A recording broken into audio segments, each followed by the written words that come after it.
And we're live. Roll up, everybody. Gather, come join. You know how we do it, you know when we do it, and you know where we do it, and you know why we do it. So come, let's do it together. One man went to Mo, matters arising, matters Nigeria related. Come join. Come in, say hello, introduce yourself, tell me where you're based. One man went to Mo, come join. Matters relating Nigeria. We speak to the newly appointed Chief of Army Staff and what's led to the appointment. So the intrigues, we speak to that. And then we go back to that corruption space again. Allegedly, apparently, $69 billion found in American banks. So we speak to that as well. One man went to Mo. You know that we gather for this time of the day. So you should be here. Come join. Say hello as you're coming in, introduce yourself. Woma went to Mo. So corruption-related matters, matters of political intrigues, matters relating to Nigeria, and Buhari has been a bad boy. So all of that, Woma went to Mo. Come join. So say hello as you are coming in. Click on the hyperlink if you want to come join me live on screen. So without too much ado, because we could wait forever for the room to populate, or we could get into the narrative and let people join us when they can. So let's go straight to the new Chief of Army Staff and the intrigues that has led to his appointment. So apparently, allegedly, 25 generals will almost certainly have been retired to pave way for this fella. So guys, I bring you this: 25 generals, others may go as Yahaya emerges Chief of Army Staff. So this is the price that they pay, because of course hierarchy is a very important thing in the forces, and so that hierarchical structure is coming into play now. As again, 25 generals, others may go as Yahaya emerge Chief of Army Staff. So now let's now see exactly what this means. The President, Major General Muhammadu Buhari, retired on Thursday, appointed Major General Farouk Yahaya as the new Chief of Army Staff, 1 week after the demise of the former Chief of Army Staff, Lieutenant General Ibrahim Atahiru, and 10 others in a plane crash in Kaduna. Until his appointment, Yahaya was the theater commander, Operation Hadin Kai, responsible for counter-terrorism and counter-insurgency operation in the Northeast. Yahaya's emergence may, however, spell the end of careers of about 25 major generals who were of the regular course 35 and regular course 36. So the classes are above. So let's just use the secondary school structure, for instance. Let's say they want to make the boy in Form 3. I don't know if they still use forms, so that tells you just what vintage I am. But if they were, say, let's say, going to use the boy in Form 3 or JSS 3, as is the case now, to be the school prefect, then that nullifies everybody that is in a higher grade. So essentially, that's what that means. So let's take that paragraph again. Yahaya's emergence may, however, spell the end of the careers of about 25 major generals who were of the regular course 35 and regular course 36. Yahaya's appointment was contained in a statement by the Acting Director, Defense Information, Brigadier General Oyema Nwachukwu. The statement reads, "The Commander-in-Chief of the Armed Forces of the Federal Republic of Nigeria, President Muhammadu Buhari, has appointed Major General Farouk Yahaya as the new Chief of Army Staff. Prior to his appointment, Major General Yahaya was the general officer commanding 1st Division of the Nigerian Army and the incumbent theater commander of the counter-terrorism, counter-insurgency military outfit in the Northeast, codenamed Operation Hadin Kai. On Thursday, there were strong indications that his appointment would lead to the retirement of no fewer than 25 major generals who were his senior.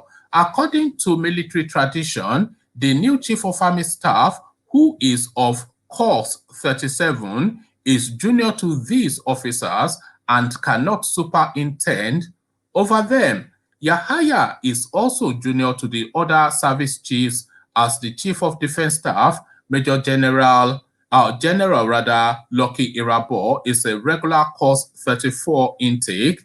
Chief of Naval Staff, Vice Admiral Awal Gambo, and Chief of Air Staff, Air Marshal Oladayo Amo, both being regular course 35 intakes. Yahaya was the General Officer commanding 1st Division of the Nigerian Army, Kaduna, before his deployment to Operation Hadinkai.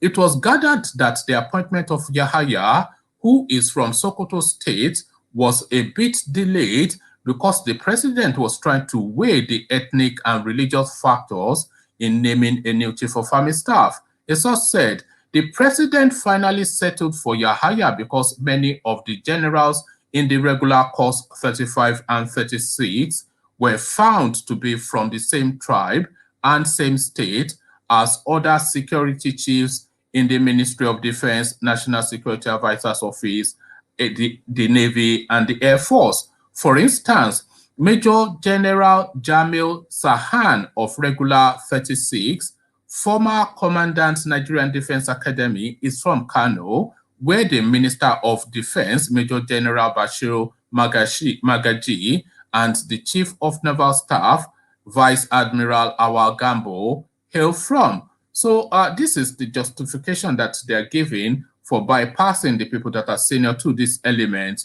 to give him the appointment. From all indications, no fewer than 25 major generals from course 35 and 36 will leave the forces with the appointment of Yahaya. So this is what this means. The source also cited another contender to the top military position, the Chief of Policy and Plan, Major General Benjamin Ahanotu of Regular Course 35, who is from Anambra State,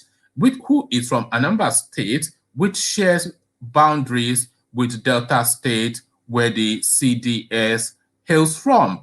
The Chief of Army Staff was born on January the 5th, 1966, in Safia Bondinga local government area of Sokoto. He started his cadre training at the National Defense Academy on September the 27th, 1985, and was commissioned into the Nigerian Army Infantry Corps on September the 22nd, 1990. Notable amongst the appointments held by the new Chief of Army Staff is Garrison Commander Headquarters Guard Brigade, directing staff at the Armed Forces Command and Staff College, Deputy Director Army Headquarters Department of Military Secretary, Deputy Director Army Research and Development, and Chief of Staff Headquarters Joint Task Operation Police Shield. So it goes on to give us a profile.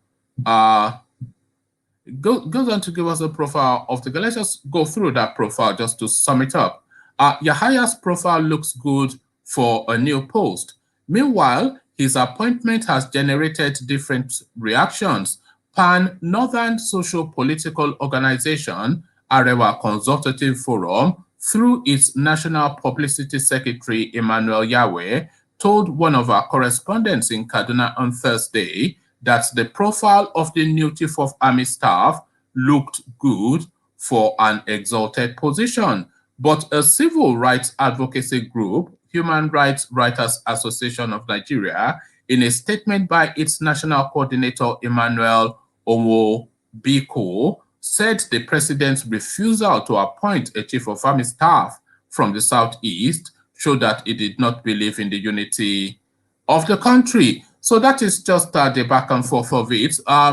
Let's actually see if we can capture some of the people that were sidelined to facilitate for this fella. So let's see if we can capture some of the people sidelined to facilitate for this fella.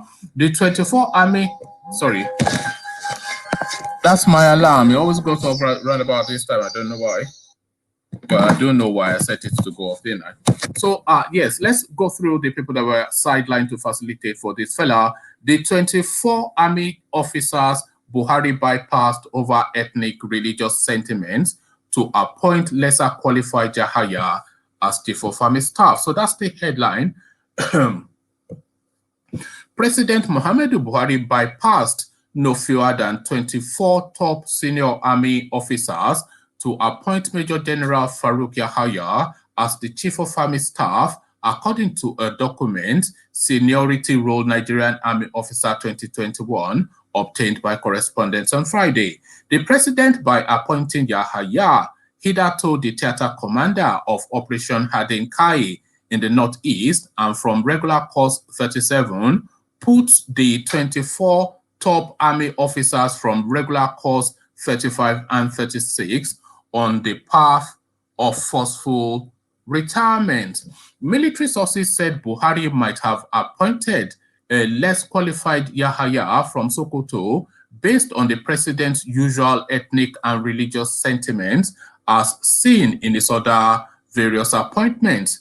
Checks by correspondence on the army documents showed that most of the officers in line of seniority following the late Chief of Army Staff Lieutenant General Ibrahim Atahiru are from Southwest, Southeast, or Christian. Following Atahiru are Major General Oluwumi from Ekiti, Major General Okon Akomolafe from Kwara. So Major General Oluwumi from Ekiti, Major General Akomolawe from Kwara, Major General Ude from Enugu, Major General Owo Fesobi from Ogun State, Major General Uzo from Abia, Major General Okonkwo from Imo, Major General Aliu from Zamfara, Major General Mohammed from Niger, and Major General Shafa from Ogun State.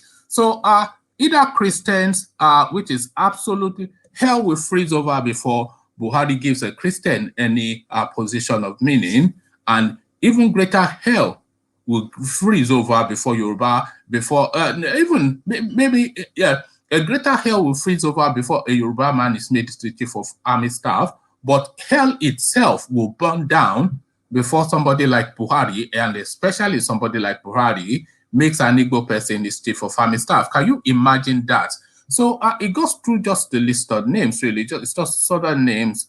Ahanato from Anambra. So these are just some of the names that are senior to this guy and better qualified.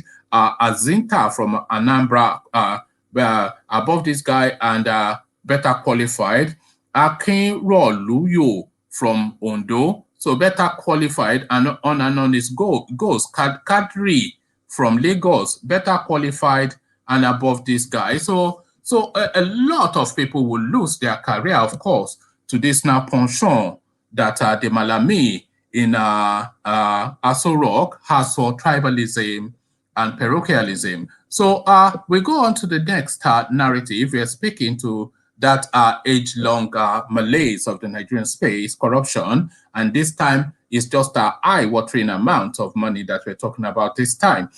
We talk about Nigeria being one of the top 30 economies in the world, but then of course that is even off the back of what is accounted for. So what is not accounted for would make Nigeria probably the richest country in the world, and this is the reason why I'm saying this. Guys, I bring you this. Illegal oil deals, federal government fails to recover. Now, wait for the amount of money. Federal government fails to recover $69 billion loot in American banks. So $69 billion, I mean, just if you look at the amount of monies that they are borrowing to mortgage this country away, and look at the amount of money that they fritter away, waste away, burn away, and just throw in the bin, then it's almost an act of evil, the governance of the Nigerian space. Again, the headline, illegal oil deals, federal government fails to recover 69 billion loot in American banks. So now let's now see now or find out exactly why we're gifting the Americans 69 billion. So this is just the sub-headline. 28.3 trillion illegal funds remain in Texas banks since firm's discovery in 2019. And ex-NSA Aziz's $9 billion ex-NSA Aziz's $9 billion loot can be recovered within 3 months, U.S. firm. So let's just get straight into it. An American asset recovery firm, Forensic Asset Investigation and Recovery Services, LLC, has traced $69 billion to different Texas bank accounts accrued from illegal oil deals by Nigerian National Petroleum Corporation. So bear with me. The money was believed to have been siphoned from undeclared crude oil sales under the Goodluck Jonathan administration, allegedly by the NNPC officials and their collaborators in the Central Bank of Nigeria. Out of the stash, $9 billion was traced to a Texas bank account allegedly belonging to a former National Security Advisor, General Andrew Azizi. Azizi died in a helicopter crash in Akoroba, Nembe local government area of Delta State in December 2012, alongside the governor of Kaduna State, Patrick Yakowa, warrant officer Kamel Mohammed, a prominent politician from Kaduna, Dauda, I won't attempt his last name, the pilot, and etc., etc. It goes on to give us an inventory of the people who died in that crash. The asset recovery firm, in a confidential memo to the Special Presidential Investigation Panel, said it could recover the money if engaged and its expenses and compensation paid. The former SPIP chairman, Okon Obono Ombla, had yet to conclude the recovery process before the President, Major General Muhammadu Buhari, removed him from the panel and directed the Solicitor General of the Federation and Permanent Secretary, Federal Ministry of Justice, Dayo Akpata, to take over the affairs of SPIP.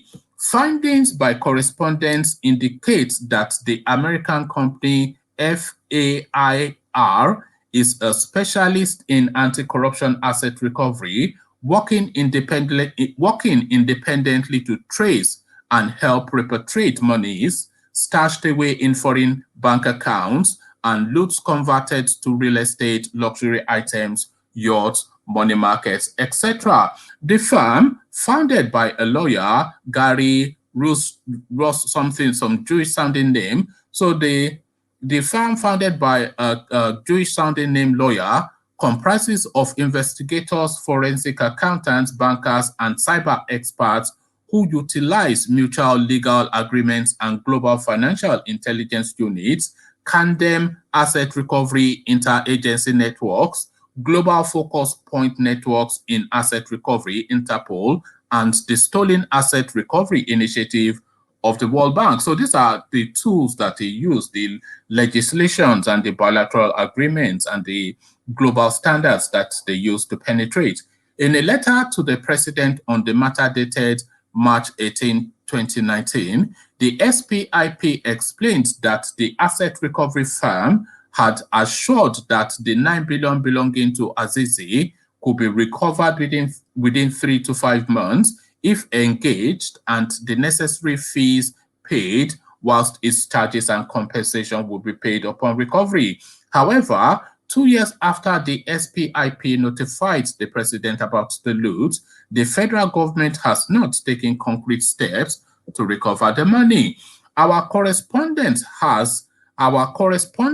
reported that over 400 criminals and graft cases retrieved from the SPIP by the Office of the Attorney General and Minister of Justice had been abandoned. The SPIP letter with reference number SPIP titled American Asset Investigation and Recovery Company has traced a definite $9 billion funds linked to Lieutenant General Azizi was signed by the then chairman of the panel, Okoy Obon Obla. So Okoy Obono Obla, I have to look up that guy because he seems to be a recurring decimal in a lot of the stories that we do.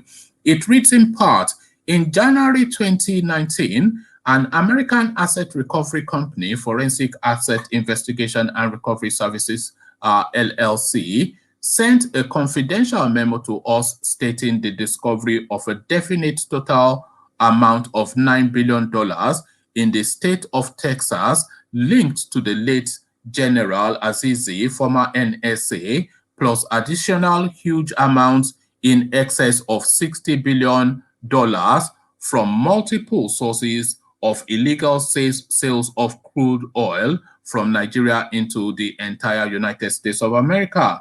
Mr. President, the confidential memo to us prompted our agency to seriously engage the U.S. company to determine the veracity of the information, which resulted in an official invitation to them that they may visit us to further discuss and agree on steps needed to recover and return the funds to the Nigerian government. So it goes on and on, but 69 billion purloined by the Goodluck Jonathan administration.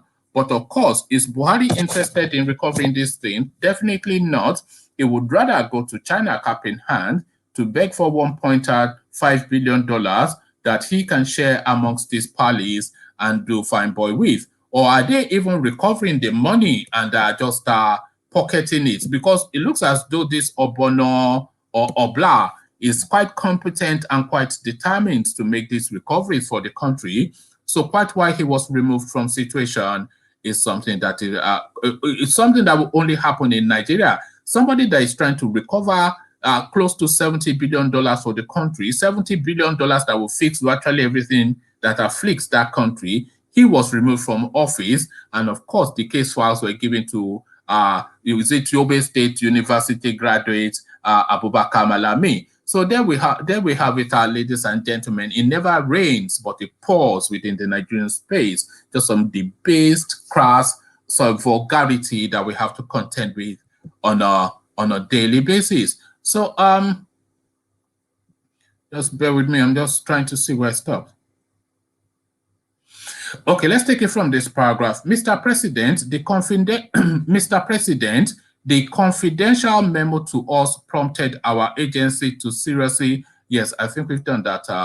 I think we've done that bit. Follow-up information from the Americans indicate that the definite $9 billion can be recovered and returned to Nigeria within 3 to 5 months if engaged and expenses fees is provided, whilst compensation and charges shall be paid upon recovery. They also informed us that the major funds were stolen via the NNPC and the Central Bank of Nigeria.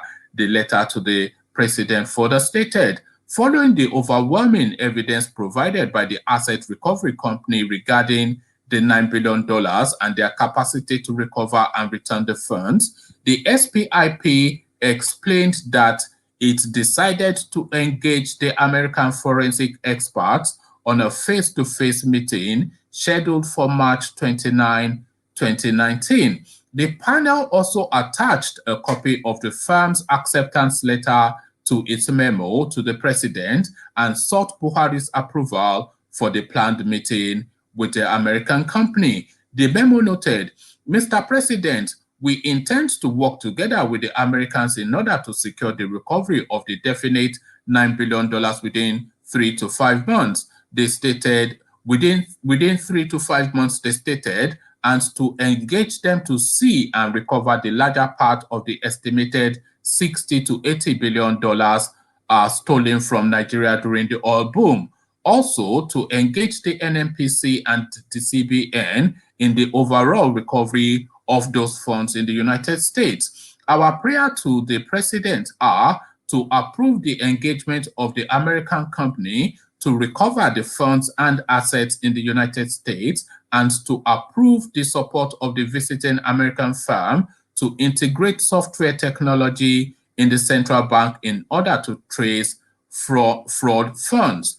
Oh, so this is where it gets interesting. So this is where, because this now, you see, I was with them all the way through up till when we got to this paragraph, but this paragraph now changes everything. It changes the dynamic, and it certainly changes my thinking. So just listen to this paragraph very carefully. Our prayers to the president are to approve the engagement of the American firm to recover the funds and assets in the United States. So that's absolutely fine, because we do want certainly the 70 to 80 billion dollars recovered, certainly immediately and right now. But where it starts to fall apart is the follow-on, and to approve the support of the visiting American firm. Now listen to this: to integrate in the Central Bank of Nigeria in order to trace fraud funds. So listen to that: to approve the support of the visiting American firm to integrate software technology. So what these people are wanting to do, these American Jewish forensic or I don't know, bounty hunters, we should call them forensic bounty hunters. So what this bounty hunting American firm wants to do is to integrate software technology in the Central Bank of Nigeria. Do you know what that means? Is to say, oh, I'm helping you to do something, so please give me your bank card and your PIN number, and you go away. But don't worry, I'm an honest guy. This is essentially what they are doing. If they integrate some technology that is more advanced than the technology in the Central Bank of Nigeria, forget the 70 to 80 billion that these people are saying they can help us recover. They will just wipe out the whole economy. Can you imagine having some American software in the central bank, in the hub, at the heart of the central bank computing system? So that for me is where it falls apart. But it continues to approve the presence of interface offices of the Special Presidential Investigation Panel in NMPC and CBN. So to set up offices essentially to supervise NMPC and CBN. Your Excellency, the immediate recovery of the identified $9 billion within the stated time frame of 3 to 5 months will totally eliminate borrowing to fund the 2018 budget deficit and sustain the 2019 budget. Our correspondents sought the comments of the Forensic Asset Investigation and Recovery Service, LLPC, on the hidden funds, but the firm failed to respond to inquiries, despite claims on its website that it responds to inquiries within 24 hours. So on and on it goes.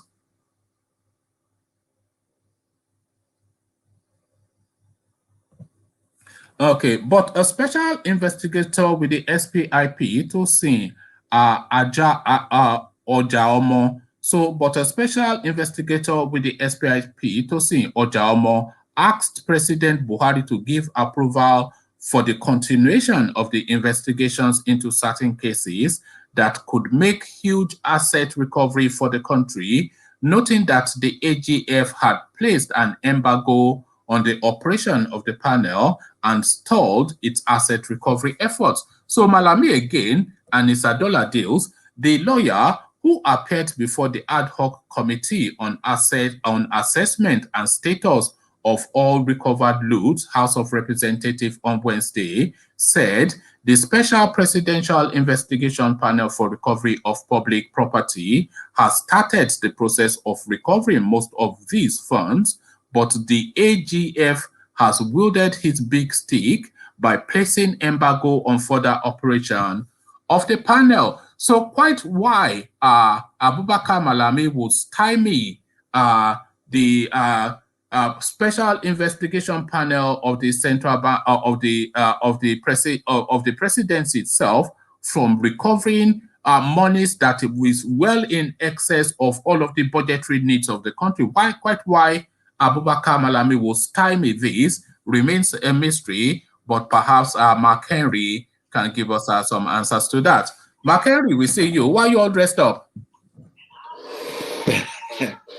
See, well, I will ask a good afternoon or good evening. Good afternoon. Why are you all dressed up? You are doing fine boy today, Abby? Eh? No. I'm in the office. I'm working on. Okay. So, what is there is that you see, there's one thing I just want to point out here. That in fact, Nigeria has gotten to a place of we are just a laughable issue. You know, when people, in fact, people need to laugh at us. Why I said so is that I would say, how do we come to this place? But we came to this place because why? They took everything away from the youth. They took education away from them, enlightenment from them, social studies from them, moral instruction from them, history from them, and then they just turn us to like a coconut head. In fact, when you argue with someone in Nigeria, for them, they know more than you because that government, beginning from, let me say, I will say beginning after the military era, that we were thinking of coming back to democracy because it's democration of grace, like Fela used to say, that we came to. And everything you look at the society of Nigeria, because we have already been kind of like divided and rule country, but we are all foolish people. All of us, including me, including you, one man, including who you help, all of us. Why I say all of us is that if I send money home, you send money home, they are blind. But if I don't send money home, then you don't send money home, all of us don't send money home, they will fight the government by force. Because why? Everybody only think about car, houses. And the worst part of it is that they now gave us Baba Ijebu and they gave us Bet Nigeria everywhere to just make us useless more. Just like if you go to Aborigine, the Australians gave them alcohol to make them be foolish. And then, but look at that. I'm coming. Yeah. From this issue, we lost our memory. We lost our thoughts. We lost everything. And then we are now, if I want to tell you about what is happening, you argue with me. And they know we will always be arguing. Because when two people are arguing, well, if you give peanuts, you get monkeys. If you give peanuts, you get monkeys. When two people are arguing, the looters are profiting. And not only, and now, a so-called Nigeria. Look, here I'm sitting here in no man's land, working out my ass. Look, this is, I work every day from 8 o'clock to 6 o'clock. This is my office. You see, I work very hard. And then I will come back home. You will see someone who call himself a professor, who cannot even differentiate between South and Southeast. Who cannot even differentiate between Niger Delta and Delta, what is called Delta. A professor and people who call themselves. Who are you talking about? Who name him. Who is this person? They know themselves. They are there. They will, if you ask them, they will say, "Where you come from?" I'm from South. I'm from South. And then, how do you want me to look? You see, I'm talking. Every time you come online, I stay at the back to watch what you are saying, because I found out since the last time I used to come online before. A lady it used to be you two actually. That first, the two of you were the first two to come on and join me. And someone insulted me online that I don't know what I'm doing. So I said, let me be watching. It's better to watch, because these people who bring this idea, they don't even know what tomorrow holds for them.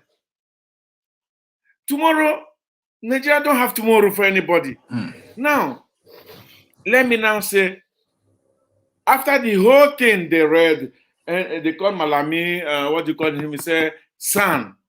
In fact, if you can give Malami sand in that Nigeria, means that you have to go to my village and just look for some old grandma and just give them and sand. look for someone in my village and say, ah, Bale, and wow, I've finished your son. Put him to be son. If no, come and be son. The guy can barely speak English. I'm not even talking about his No. accent. You see, this thing you are saying, you are not talking about English. Let us go back to the roots of this thing. Because why? These people come with 75. They enter university, and you have to look for 200 and something in cut-off mark. What do you expect when you give peanuts, you get monkeys? And now, not only that, they're not talking about, look at Omagege. He's a tout. And now, after stealing the maize, he now said that Nigerians don't need new constitution, that we need to amend. Yes, of course, the constitution needs to be amended every time, now and then. But when constitution is being amended now and then, it means that why don't you give us the 1964 constitution? Let us keep on amending it. Why giving us decree? But now, when Jonathan was a high fredag, can you up holler? Yeah, let who speak? Let me talk to my client. Okay. I'll put you on mute. Yes. So who you help? I used to think that we had big problems in Nigeria, but the more we do these things, the bigger. I don't even think we know what is going on in that country, because this company now, they said they can recover $9 billion that was stolen by this General Azizi, who was just one of the functionaries in Goodluck Jonathan regime. And they're telling us that they can trace at least $69 billion in America that was illegally stolen by Nigerian functionaries. So they were so confident, they said they can recover this $9 billion Azizi money within 3 to 5 months. This is what they said. And Buhari, of course, via Abubakar Malami, just shut them down. So that is to say that he is saying that whoever stole the money can keep it. But then, as we hear these sums of money, so one person, $9 billion, he was the National Security Advisor. So Sambo Dasuki, another set of billions of dollars.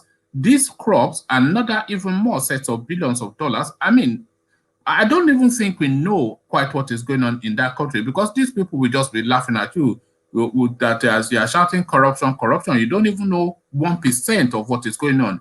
$9 billion traced to one person's account, and they said they could recover it within 3 to 5 months. And Buhari said, keep it, as it goes to the World Bank to beg for $2.5 billion. What can you do the maths? Who you help? Good afternoon. Good afternoon. I told you yesterday that Nigeria did not know, they don't know their problem. I told you yesterday. And do you know the meaning why I put myself to be who you help? Who has Nigeria helped except the criminals? Has Nigeria helped their citizens? No, they only help criminals. They put criminal in position to steal, so the criminal can cover their house if they are in trouble. When your ceiling is leaking, for example, because you don't know where the water is coming from, you have to look in your building. Where is the water coming from? You have to be inside that building to know where the water is coming from. Then you will identify the place, and then you will call a repairer, a fixer, to come and fix it for you. If you can do it by yourself, you do it. But normally, you call a fixer. The problem of Nigeria is this. One, we should be honest with ourselves. Nigeria is not a, let me just say this. Since 1960, Nigeria has been corrupt. Even though before they got independent, before they declare Nigeria independent, do you know Nigeria has been corrupt during those periods? They were even, like, a lot of people have been talking about corruption before we get independent in 1960. Now, like you said right now, the problem of Azizi stealing $9 billion. That is not a news, The point is this: is that everybody have to benefit from the looting money. That's one thing you just have to understand. You know, just to interrupt you, who you help. You know, one thing that mystifies me is what are these people stealing this money for? Because they steal this money, they go to Dubai, they go to whatever, and they go to the Maldives, and they do fine boy. But you don't need $9 billion to do fine boy. No. It doesn't. You are not even doing anybody a favor. But if you use that $9 billion to develop your own community, would that not be a greater source of pride than for you to be doing I am God because I have what does one person need $9 billion for? I mean, Thank to you. what end? And a lot of that money they will lose it in the international space because they don't have the financial savvy to hold on to it. Abata's money is all over the place. He doesn't even know where the money is. He just knows that he stole money, and that is the story of every one of them. $9 billion for one person. It's a godless. I know I keep saying these things, but I would never fail to be shocked that one person would. I mean, am I just being naive here, or what is going on? Yeah, what maybe does one person need $9 billion for? Okay, put it this way. The problem of Nigeria, I said it many times, but you people will never listen. I said the problem of Nigeria is not corruption. The problem of Nigeria is greed. When you are greed, 9 billion. I'm coming. I'm coming. Let me finish. Let me finish. When you are greed, $9 billion will be like €1 to you when you are greed. When a human being is greed, 100 billion US dollar is like a cent to that person. So you never stop stealing. That is greed. Being caught of that act is what they call corruption. Stealing. We just brand the names like you brand names and give them name. Fella say, yeah, and money looter. No, you don't call them those names. They are thieves. And what the result of thieves is greed. You want to have something that you cannot work for. It's just, who you help is just bizarre to me, and pray God it will always be something that is always strange to me and alarming to me, that people can just be just this callous and ruthless. But whilst we still have Mark Henry before he's interrupted by work again, let's interrupt him. Mark Henry, 25 generals retired to make this Aboki from Sokoto the chief of army staff. A lot of them, I went through the names, are Christians, Igbos, Yorubas mainly, so just retire and careers ruined just for the sake of this Fulanization nonsense with some half-wits been asked to do a job that is beyond his capacity. Nothing changes, Mark Henry. Sorry, you're on mute. Did I mute you? Oh, sorry. I muted you because I didn't want us to hear your. Yeah. Madam, what Eze said it. I laughed when she was saying it. You see, it's the same thing we are saying. You see, when you want to see issue, you see issue right from below. God's so kind now. People are waking up. One man, one to more. 10 man, 11 man, 2 man. How do you say that music? Look, let me tell you. If it wasn't now that we wake up from our slumber, let's assume it was Jonathan, or let's just say one Igbo man that was doing what Buhari is doing. The first person that will criticize is Yorubas. We can write. We can write. Yes. We are so good in writing. Yes. And we are very good in talking. Memos, petitions, and we are very good. Because from the beginning of Nigeria, Yorubas are Professor journalists. Professor Iwe, Professor Idu. No, I just want to say we are one of the best journalists and one of the best writers. Yes. We're educated people. The best, of course, remains Tai Sholari. So that's now the reference point. Now that so all those things that is eating us under there for. Now we are feeling the pain. I was telling someone this morning when he came to my office, I said, when they were grooming, they need these people to win an election. And most of all these people are from age of 18, when they only get to 18 to age of 39, 40. We are now, look, we are now moving on. And these people, they are growing in, it's like army of children, army of youth coming in, soldiers, battalion. Maybe was Spartans when you kill, and that it's Nigeria is just producing army of children. Look, undergraduate or graduate that can unemployable ones. You understand? Ask a graduate to write a letter. In fact, you just kill yourself. Just don't bother yourself. Just it will type you. If you type in WhatsApp, it will say, if instead of TH, it will say DA. That's there. No, they'll be using text message language. No, just tell him to write the same thing. It was the same thing right there. A child that is sleeping, when you wake him up, he will say the same thing that the dream that he was having money, but he was just sleeping with money. So it's all the same thing. So what I'm trying to say is that these youths now, they've grown to a place that the cup is getting full and full and full and full. Now they are hungry. No food, nothing. You heard what Ooni of Ife said when he was giving that word to those people.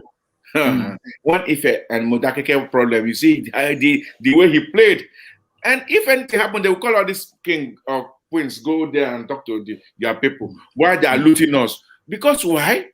They've robbed us our future. They said that education is the key to success. Now you now go to school, even if you can go to school. When you get to the place, they change the padlock. So you cannot open anything anymore. What do? What you have to do is that you now go and join political party. Oh, am I a Yahoo boy? That one is certain. They will even eat shit. So all that of things. Now people are questioning your Yoruba credentials, Makeri. Alexander is querying you. They say you have an Igbo accent or an Edo accent. Yeah, it's because I mixed every language I speak. In fact, listen to me. Are you from Lagos? I'm a Lagosian. I can tell. Everything together. Anybody from Lagos is not Yoruba, Hausa, or Igbo is just from Lagos, because Lagos is gone. I think we lost him. Who you help rescue us? Yeah, the point is this: is that we actually think when people say Nigeria should split, most people will say, let's come together. We can be one. We I lost connection, please. And then when you say we should be one and we will improve, you should ask yourself one simple question. For 60 years, have you improved being one? If you are in a marriage for 60 years and then your wife keep beating you up or your husband keep beating you up, and people are telling you what God has joined together, no man put asunder, and then your wife blind you, your husband blind you, I think God himself will divorce you if you are not ready. That is one. The other part is this, is that do I believe that Buhari will change or the Northern will change? Because they are the beneficiary of Nigeria wealth. They are mostly, when you see South steal money or the Southwest steal money, they are stealing from their home people. The Northern are stealing directly from the pocket of the country because they have the highest oil well. They can sell oil in anyhow. Ask yourself one simple question. Dangote is building refinery, private refinery. Whose oil is he going to refine? You know that guy is going to really punish us in that country. Dangote, He will be selling you oil at but we'll see Pepe once that guy is ready. I'm coming. Not that Dangote is going to punish us. Dangote has been punishing Nigeria since it became Dangote Enterprises. The roads in Nigeria that are getting spoiled today is Dangote trailer. And then Nigeria keep praising him. Praising him. Dangote this, Dangote that, Dangote this. Dangote has destroyed Nigeria that make things so expensive because there is no competition. It's just so many people that his trucks are killing on the road all Yeah. the time. You hear it, So, and there's no repercussion. Nobody is held no. to account for anything in that country, and it upsets me. If you take Dangote to court today, the judge will throw your case out the next day, or even throw you in prison. I'm coming because why? Dangote is more or less like the Fulani. When you arrest them today, they release them the next day. So my point is this: for Buhari to retire all the general to put his own stooge there is not a new thing in Nigeria. These are not new thing, and it will keep repeating himself. And let's be honest with ourselves. Nothing will ever change. These are political game. Now we are. You know who you help. I was asking. I have actually been asking over the last couple of days that is Buhari actually a patriot? Because this guy now, they don't rate him highly. They say he's a bit of a dunce. This Yahaya and the Atahiru before they sent him to fight Boko Haram. He failed and ran, and then they had to remove him and put him on the office desk to punish him. And then he became the chief of army staff off the back of that. So the lowest denominator within that space is what he is going for. And he is just going on the basis of tribe and religion and disregarding and discounting anything that has to do with competence or capability or intelligence. So if he's going for that, just that narrow tribe and religion, then that just tells you that he has no interest in that. It's essentially just recruiting security guards for himself. That is what I see. You know, the point is this, is that I don't know why we are so shocked about Buhari decision.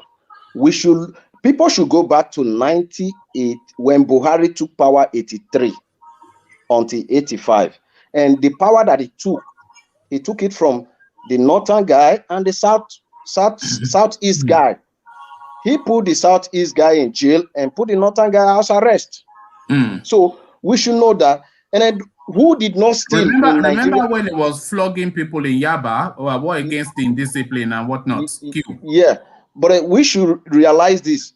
Most people that Buhari jailed during his regime as a military, they are southwest. So why are we complaining now that? And then the problem is this: if the Yoruba are going to be honest with themselves, Yoruba are the problem of Nigeria. Why do you say that? Thank you. During the Biafra War, southwest, and the northern, they fight against the Biafra. The deal from Accra, the deal that they have with Ojukwu, when they came back home, when Gowon came back to Nigeria, is the south people that told Gowon that you give too much to the Biafra. That's why Gowon changed his mind. You know, we don't study like what Mike said right now. We don't study history in our country because they know history will prove everything.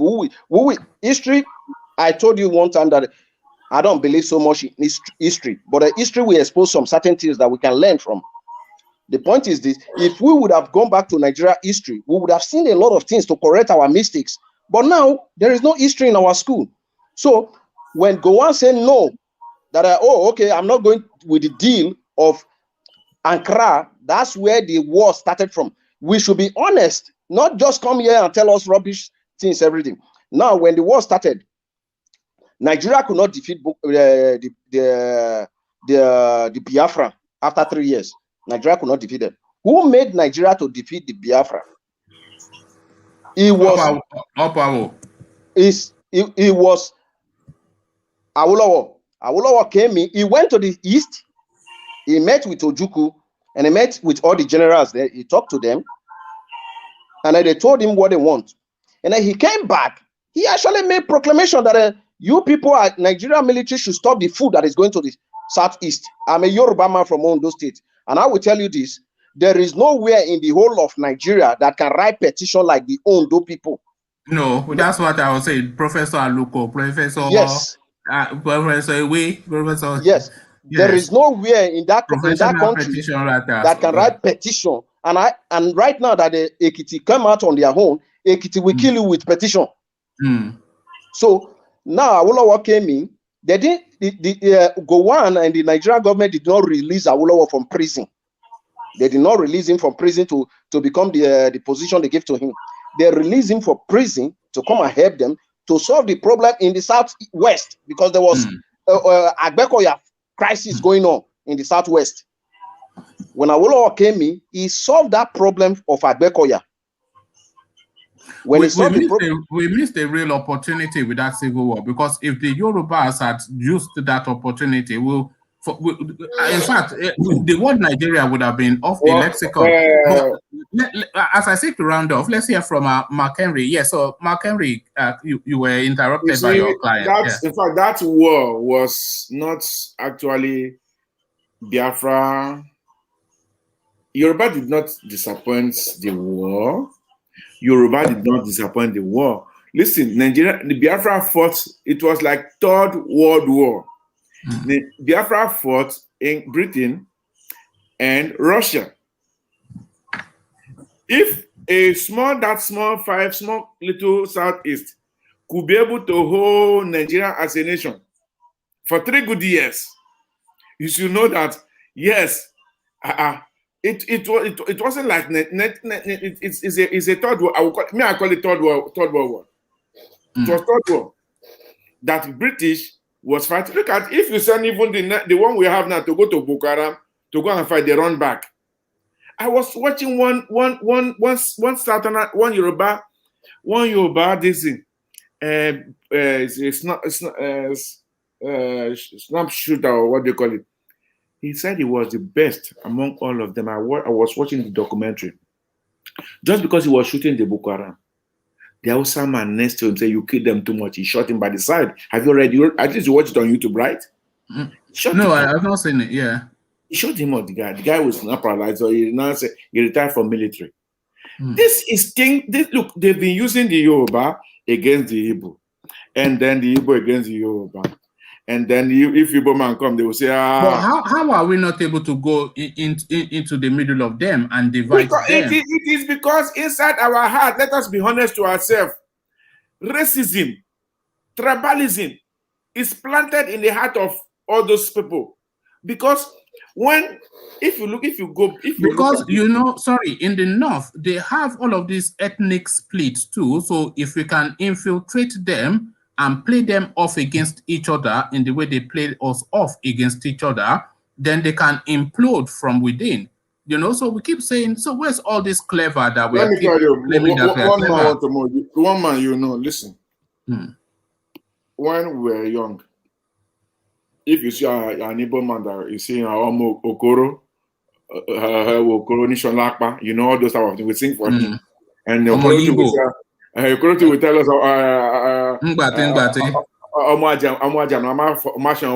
they yap too. So that type of things. And when Igbo man is going to look for a house, no matter where he comes from, we will give him, we will say, okay, this house, you pay for 2 years, you pay this money. But when your bad person comes, that's part of it, just pay 6 months money. That hatred has been there, not night, has been after the war. Thinking that after the war. Who do you think distrust each other more? Do you think there's more distrust amongst the Igbos and Yorubas as opposed to the Igbos and the Yorubas distrusting the Northerners? Let me tell you one thing. One man.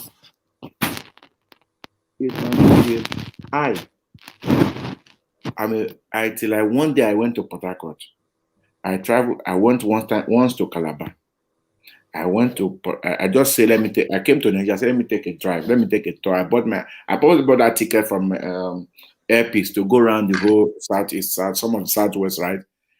Then I found out that it was when I got to, it was in Enugu or here, and I saw some few Yorubas doing tailoring, and it was people from Kwara selling building materials. You understand?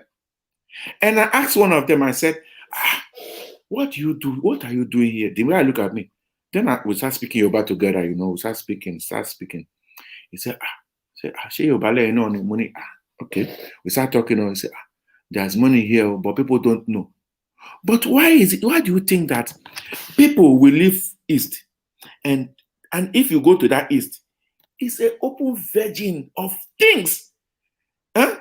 And look, they come to the west. We don't go to the east. And how do you think we cannot understand ourselves? People must move. People must move. They must move to know each other. You know what pulls them essentially is Lagos, and it is that travel to Lagos that situates them in most Yoruba land. But what doesn't move us to the east, one, is because a lot of what we want is in Yoruba land anyway, because of Lagos and all of the money that is there, because it's so well before they do, when they port Calabar, and this one was still moving, where all the textile comes to the east. Yoruba move, they will go to the night. In people selling in Oshodi, they go to the east in the night to buy things. So they move, they really move. It was you know, one man. Yeah. The point is this: is that when things are changing, things rotate. People move like a water. People move around like a water. You know, if you go to Sapele today, where the timber originated, Sapele himself was not the home of a timber, but Sapele has the biggest sawmill, where in the Niger Delta and Delta State, they brought the timber to Sapele. So they have the Yoruba were working there because there is a Navy base. Babangida put Navy base there. There was a Navy base. There was a seaport in Warri, seaport in Koko, and then there was actually a big Navy base in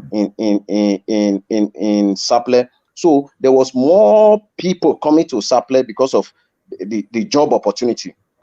So when Nigeria moved the so-called what is it called? The capital from Calabar.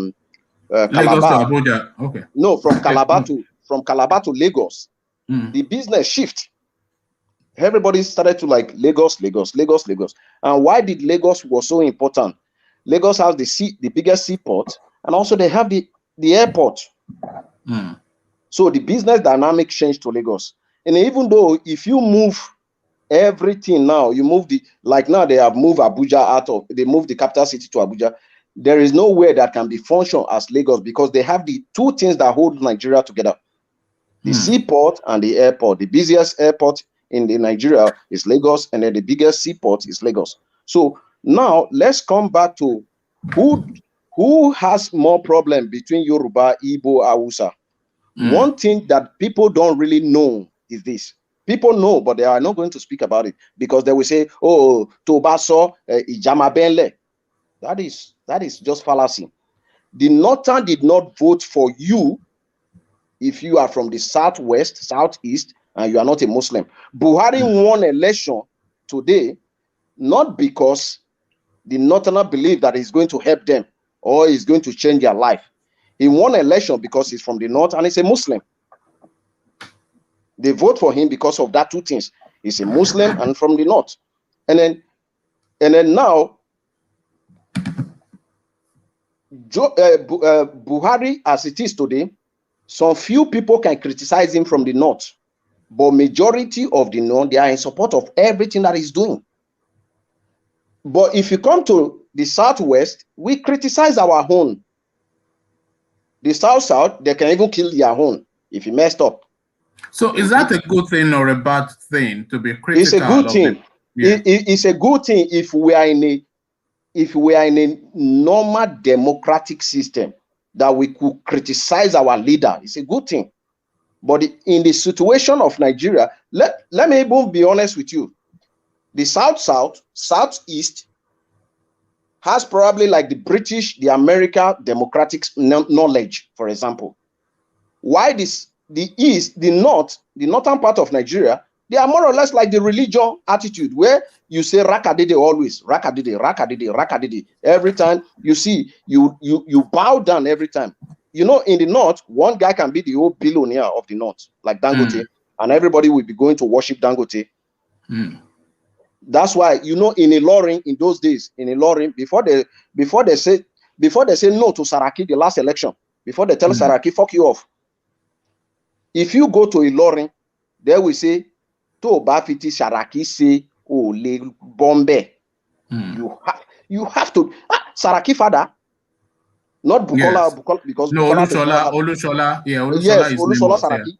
If you, what are you saying? So the point is, this is that we have like more knowledge to criticize our home people, to debate.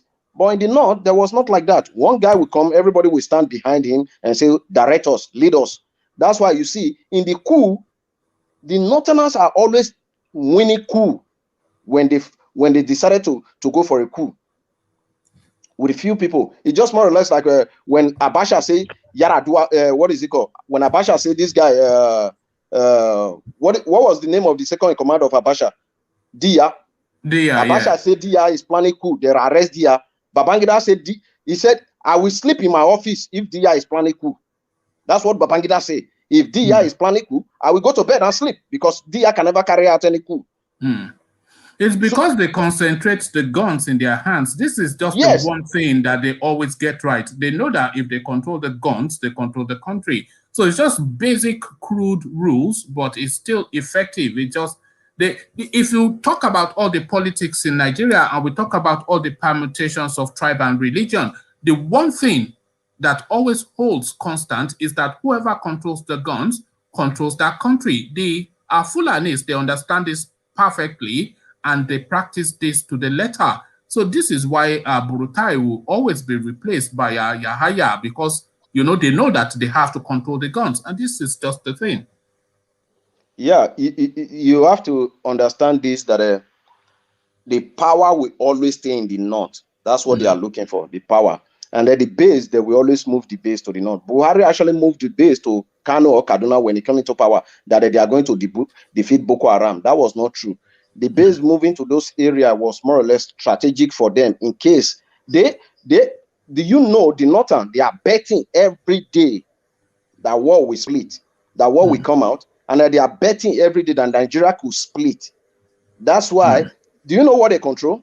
They control the dollar of Nigeria. They control the weapon. So by the time, if they want to cripple Nigeria today, it's just to say, Naira is gone. Print another money. You lost all your money, they hold dollar. They can use their dollar outside Nigeria. But you that have Naira, you are a dead man. So they control that narrative of dollar, and also they control the weapon. So if the Southwest, Southeast are making mouth and screaming, we want to move away, we want to move away, not doing it in a diplomatic way, if they go to war, they are going to lose. I bet you they are going to lose because the weapon is on their hand. But something has to happen, we cannot, I mean, because what you are describing condemns us to a permanent life of servitude. Generations and generations. It's like those slave camps that their children are born and they immediately become slaves. This is what I will say something now, and every other people can contribute because I think I'm taking too much time. I'm sorry, guys. Yeah, no. I'll take your last comment, then Mark Henry's last comments, then everybody comments their last comment because usually this is a short session. Yeah. My point is this: is that the present day Nigeria in the north, they will never allow anybody to move away.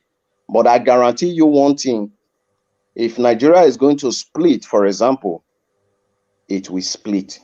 But I bet you the northern will fight to their teeth that Nigeria did not split. That's my own taking.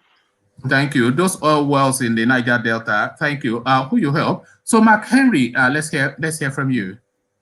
Well, Nigeria in fact, it's unpredictable right now where Nigeria's situation is, because we can do, like as he said, those calling themselves educated professors that are still telling us they are south and south, and they don't know geography, and they are the professors. They are still the same people who are telling us that let us make amendment of the constitution, that from there we can keep on going. No, even Ethiopians. You know what Afenifere said? An exercise in futility. Ethiopia and Eritrea, they came together. This constitution is not good anymore. And they come to referendum and they divided. Look, let me tell you, nobody owns money or anything. Don't think about those money of it. If they want to make money, they don't just change money and print money anyhow. When you print money, when you print new money, it's as easy as paper. The only thing I know is that the Southwest and Southeast, I would not call South because there's nothing like South. They were all drinking alcohol, partying when they took the military base from Enugu to Kaduna. If it was in Enugu, everything was in Enugu before. It wasn't in Jaji. It was in Enugu. When they took everything from that place to Kaduna, do you think it was? They were taking it little by little and little by little, little by little, and now they have everything. But that doesn't still mean that you have tank and you win. But we're not fighting war of shooting guns. We are fighting war of diplomatic of a modern age. That's only what I have to say. All right. Thank you, Mark Henry. Keep up the good work. Make all those dollars, and keep safe. Victor, we see you. Victor. Good afternoon, woman. Hi, how are you? I'm all right, sir. I'm okay. Yes. So $69 billion found in America looted. 25 generals to be retired because they've made their Yahaya, or whatever his name is, the chief of army staff. So take your pick, or whatever it is you want to talk about. Yeah. Well, these are no surprises. All right. A Nigerian could hardly be surprised by anything he hears these days. Yeah. We've also heard about people being retired before they give positions to other people. So it's understandable. That is Nigeria for you. And all this money is being stowed away abroad. I'm looking at it from a narrative of do we really have to educate these people before they know that money is just being saved there? If these monies were being invested, let it be your money, but invest it here. I think about 1,000 people could be employed through just this particular one. Just to interrupt you, Victor, if they say keep the money, but move that money into the Nigerian space, so you get to keep your $69 billion, but move it into the Nigerian economy and let it be active within the Nigerian economy. That country will transform and you will still be that billionaire, even though it's stolen money. But there's still this money. Yes, I think that's the point you were making. So, yeah. Yeah. So the thing is, it's just like sometimes, like I've lived very well in Enugu State, and at some point, I wouldn't want to mention names, you pass a place that is almost a mile, and they say it's owned by this person. Now, this person is just buying lands, all right? And this has happened for about 8 years. There is no plan. There's really no plan. And these lands, for now, are not giving any employment to anybody. You see, the truth is the amount of greed here. That is one of the major problems. We are so greedy till we start becoming kind of mentally skewed towards just storage. Like we are storing honey. You buy land, you carry money, you go somewhere, you store it. And even that storing is even dangerous because it is those things that make you get noticed. If the money wasn't stored there, maybe nobody would have taken time to find out what this bulk of money is just doing lying fallow here. You understand? It's a huge problem here. And just like the previous speaker was saying, these days now, it's not going to be, it may not be a warfare of ammunition. It may be a warfare of ideas. It may be a warfare of tactics. It may be a warfare of lobbying, consultation, who but when we are talking about maybe who controls the dollar and who controls the arms, to me, at a point, those things may really not be, they may really not be so significant. Take example, the Aba Women Riot. Nobody knew that women could actually do such, make such impact, you know. So to me, I'm looking beyond who is holding the power, who is carrying the oil or whatever. Okay. I think what the other geographical, what other regions actually want. I think what majorly a Igbo man or a Yoruba man wants is a fair playing ground. I think these people pretty much sort out themselves.